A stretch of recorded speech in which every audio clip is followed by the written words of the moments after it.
수고 많으십니다. 대장님. 조폐공사 사장 질의하겠습니다.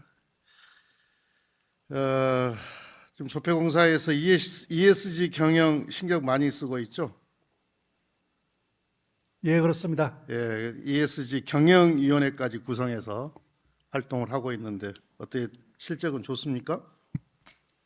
지금 이제 보고받기로는 이제 거기 내부 이사 3명 그리고 외부 전문가 3명으로 해서 지금 위원회가 구성되어 있는 걸로. 위원회는 구성이 되어 있고 예. 실제로 잘 회사 차원에서 잘 되고 있냐 이 질문을 한 건데요. 지난 정부에서 2050년 탄소 중립과 사회 안전망 강화를 위해서 한쪽에는 한국판 뉴딜을 비전으로 제시를 했고 또 하나는 2021년을 ESG 경영 확산의 원년으로 삼은 바 있습니다. 그래서 더 많은 기업이 ESG 경영에 참여할 수 있도록 독려했고 또 우리 기업들이 아리백부터 시작해서 사회공헌 활동까지 아주 다양한 방법으로 ESG 경영을 실천 중입니다. 우리 공기업도 예외가 아니죠. 그리고 방금 말씀하셨던 것처럼 우리 조폐공사가 ESG 경영위원회까지 구성을 해서 활동을 하고 있습니다. 그런데 이게 제대로 되고 있는지 좀 살펴보면 몇 가지 점에 있어서 문제가 발견됩니다. 조폐공사 ESG 경영 추진 과제 중에 하나가 반부패 청렴 윤리 경영 선도 및 확산 이건데 올해 1월에 국민권익위원회에서 발표한 행정기관 종합청렴도 평가에서 조폐공사가 안타깝게도 2등급에서 4등급으로 하락을 했습니다. 이건 거의 추락 수준이에요. 왜냐하면 공공기관은 이게 5등급까지 있는데 5등급이 없어요. 공공기관은 4등급이 최하위예요. 특히 근데 뭐냐면은 이게 내부 청렴도 점수가 특히 낮습니다. 공사 내부 직원들 부패 경험률이 공기업 평균인 69.3점보다 13점이나 낮은 56.3점입니다. 심지어 부패 경험 빈도도 공기업 평균인 72.4점보다 무려 11점이나 낮은 61.4점입니다. 지금 저게 지금 내부 청렴도 지금 기준이잖아요. 지금 모니터에 나오고 있는 게. 어떻게 이게 특히 내부 청렴도 점수가 특히 낮은 원인. 근데 이 사실은 알고 계셨죠, 사장님? 취임하신 지 얼마 안 되긴 했지만.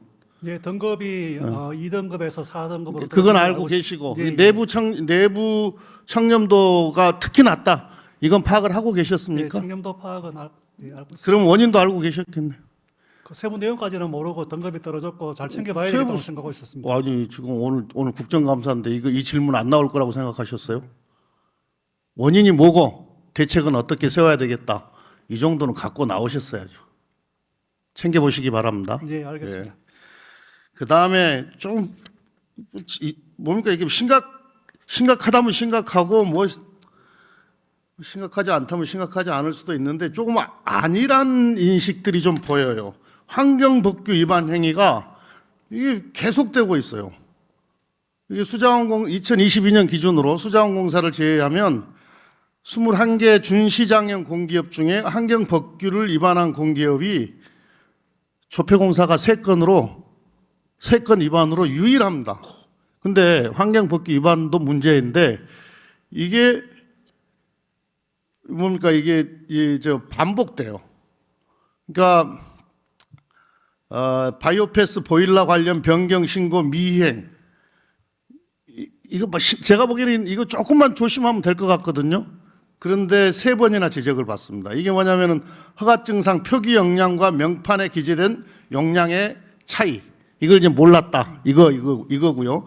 그런데 몰랐던 것도 문제인데 동일한 사유로 충남도한테 3번이나 과태료를 받아요.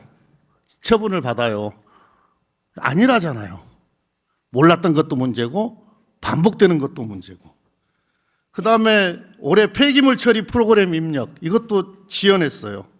이건 뭐 오프라인에서 처리된 폐기물 용량을 온라인 시스템에다 그냥 입력만 하면 되는 거거든요. 매우 단순한 업무예요. 근데 이유가 담당자가 갑작스럽게 입원을 했어요. 그럼 대체 근무자가 있을 거 아니에요. 업무 이관이 안 됐다.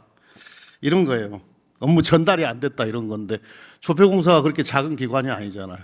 직원 입원했다고 업무 이전이 안 되거나 또는 전달이 안 되거나 이러면 되겠습니까 이거? 이게 내부 시스템에 혹시 문제점은 없는지 이번 국정감사를 또 제 지적을 계기로 해서 한번 잘 살펴보시기 바랍니다. 이거 환경 관리 잘 못하면은 ESG 경영 이거 제대로 실천 안 하는 게 되잖아요, 그죠? 네, 맞습니다. ESG 경영 제가 직접 챙겨가지고 보고 그리고 앞에 이제 미이행 사례가 발생한 것에 관해서는 내부 통제 시스템에 문제가 있는 걸로 알고 자체 감사도 하고 나름 먼저 그래야 되겠죠. 만들고 그래서 잘 챙겨보겠습니다. 하나만 더 네. 지적을 하겠습니다. 네. 개인정보 유출 건입니다. 올해도 개인정보 유출 사고가 발생을 했어요. 이거 조폐공사는 보안을 생명으로 하는, 왜냐하면 돈을 찍고 화폐를 찍고 요건을 만들고 뭐 이런 거 하잖아요. 네. 보안이 생명인데 그러니까는 그러니까 민감한 개인정보를 다루기도 하는데 이게 개인정보 유출 사고가 발생하면 되겠습니까? 그러니까 21년도에도 발생을 했고 그 조폐공사 신뢰 플랫폼 차크라고 하나요? 네. 예. 여기서 발생을 했는데 이번에는 공사 쇼핑몰 홈페이지에서 유출이 되었어요. 근데 이것도 보니까 사소한 부주의예요. 사소한 부주의. 조금만 주의를 기울였으면 발생하지 않았을 겁니다. 2021년 이 신뢰 플랫폼에서는 시스템 이전 구축을 진행하던 중에 고객이 타인의 개인정보를 열람할 수 있는 정보로 개인정보를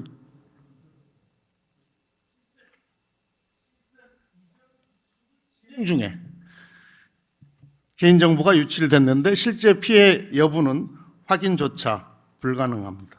올해도 마찬가지입니다.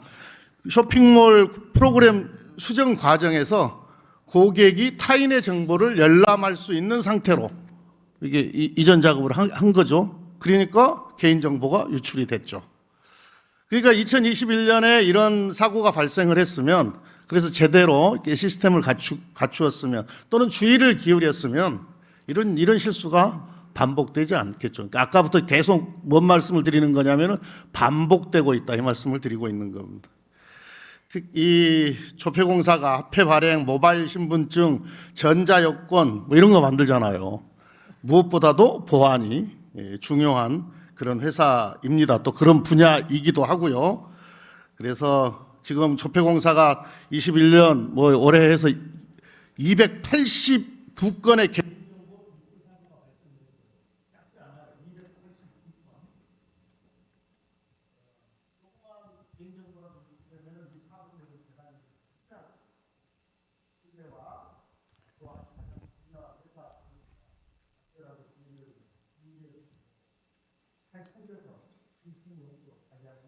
네, 그렇게 하겠습니다. 네. 네, 수고 많으십니다. 수출입은행장 질의합니다. 그 수출입은행 비전 2030 재정리분리한 용역 진행을 했죠 올해. 그렇습니다. 예, 용역 추진 배경이 뭔가요? 저희가 2018년에 만들었던 비전 글을 그동안에 시간이 지나서 변화된 환경에 맞춰서 다시 한번 들여다보기 위해서 만들었습니다. 그렇죠. 환경이 변했고 이걸 네. 어떻게 반영할 것인가, 또 정책금융의 네. 기능을 어떻게 하면 더 강화시킬 것인가. 정책금융 더 강화라고 하는 오늘 국감에서 의원들 지적이 있었지 않습니까? 그렇습니다. 예. 그런데 이제 우리 수출입은행 설립 목적이 대외 경제 협력, 즉 수출에 필요한 금융을 제공해서 국민 경제에 이바지하는 것 아니겠습니까? 예. 그러니까 이 수출입은행의 설립 목적은 수출 기여도가 높아야 된다. 이렇게 설립 목적이 충실하려면 수출 기여도가 높아야 된다는 거 아니겠어요? 예. 그렇잖아요. 예, 그렇습니다. 근데 요 자료를 보면 용역 결과를 보면은 수출 기여도가 오히려 감소하고 있는 것 같습니다. 이거 지금 여기도 나오는데 전체 수출액 중에 순 여신에 의한 수출액이 차지하는 비율이 이게 이제 수출 기여도인데 2020년에 12.8% 이때가 최고치였는데 계속 하락을 해서 2022년에는 한 자릿수 8.8%까지 기록을 했어요. 왜 이러냐 했더니 반도체 수출이 호황이어서 이게 높은 비중을 차지하고 있고 요 반도체 수출 업체들은 수은의 도움을 필요로 하지 않기 때문에 그렇습니다. 예, 모수가 커져서 예. 분모가 커져서 이게 기여도가 낮아졌다 이렇게 그렇습니다. 뭐 말씀을 하시는 것 같아요. 예. 맞나요? 맞습니다. 근데 그 반도체 회사들이 초창기에 90년대는 저희 자금을 많이 썼습니다. 예, 근데 반도체가 이른바 이제 반도체 그러면은 뭐 삼성전자하고 삼성전자나 하이닉스 뭐 이런 건데 예. 삼성전자와 하이닉스에 협력하는 업체들 중에 네. 또 수출 기업들이 되게 많거든요. 맞습니다. 예. 근데 이제 문제는 반도체 수출이 아주 호황이었던 2018년이나 2021년 이때 반도체 아주 호황이었거든요. 예. 이때 수출 기여도는 10%가 넘었어요. 이 자료에도 나와 있지만. 예. 근데 2022년에는 8.8%로 떨어졌단 말이죠. 네. 이게 진짜로 반도체, 그러니까 지금 행장의 답변이 말이 되려면은 반도체가 아주 호황이었던 2018년도나 22년도는 애는 10%가 넘었는데 2022년도에는 8%대로 떨어져 있단 말이죠. 그래서 꼭 그런 것만은 아닌 것 같아서 예. 다른 해석이 필요한 것 같아서 예. 행장께서 다시 한번 살펴보시라 이런 취지로 네. 질의를 하는 겁니다. 우리 수출이 계속 지금 12개월 뭐 13개월 연속 감소를 하고 있잖아요. 네. 이럴 때일수록 수출입은행의 역할이 매우 중요하지 않겠습니까? 오늘 여러 의원들의 지적이 있었고 또 이렇게 여러 가지 정책 제안들이 있었습니다만은 만약에 수출입은행이 시중은행처럼 단순히 대출해주고 관리하는 그런 수준에 머무른다면은 설립 목적을 충실히 이행하고 있다 이렇게 볼 수 없는 거 아니겠어요? 그렇습니다. 그러니까 수출입은행은 어떤 산업에 전략적으로 어떻게 지원을 강화하면 수출에 기여할 수 있을까, 수출 기여도를 더 높일 수 있을까 이런 전략적 판단이 필요한 거 아니겠습니까? 그렇습니다. 네. 다시 한번 이야기하지만 우리가 수출입은행은 단순한 시중은행이 아니란 말이죠. 그렇죠? 예. 네. 그래서 전략이 있어야 된다. 어떤 산업이 유망한지, 어떤 산업에 지원을 하면 더 많은 수출을 할 수 있는지, 그래서 우리 수출입은행의 수출 기여도가 더 높아질지에 대한 어떤 전략적 판단이 필요하다. 그래서 이 수출 기여도 하락과 관련해서는 반도체 때문에 그렇습니다. 이렇게만 답변할 일이 아니고 조금 더 면밀한 원인 분석, 그리고 원인이 분석이 되면 또 대책도 만들어야 될 것 같습니다.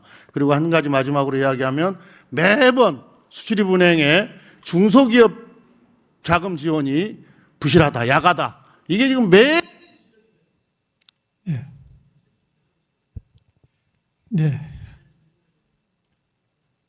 예, 수고하셨습니다. 먼저 수출 기여도를 높이기 위해서